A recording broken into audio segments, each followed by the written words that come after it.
Let's talk to his son right now, Donald Trump Jr., one of his dad's closest advisors. Thanks for coming back in this morning. You know, I remember the morning of the Iowa caucuses, the first votes. We sat down and talked. 10 months later, you're here on Election Day. How would you sum up that experience? Honestly, it's been incredible, George, to be able to go around the country, to see all these people, so many who've been disaffected by the political system. And that's really a bipartisan problem, right? People who've been let down by politicians time and time again, and to be able to see them face to face, not just on TV every once in a while, but to have them come up to you with that emotion, it's been awesome. It's moving. Robin asked Tim Kaine where he sees hope this morning. The polls show you behind right now. What are you looking for hope?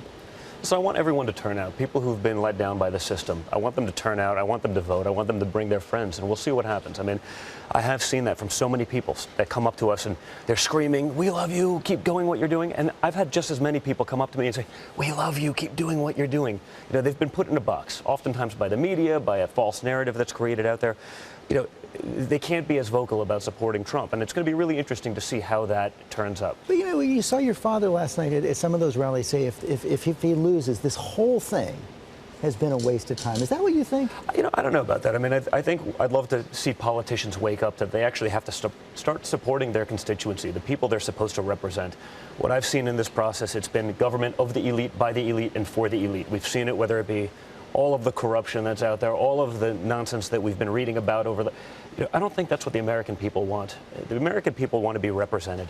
They want to have a voice again, and they haven't had that in a very long time. And so hopefully we can be the start of that movement to give those people back a voice. This has been a very, very bitter campaign. If your dad wins, how does he bring this country together?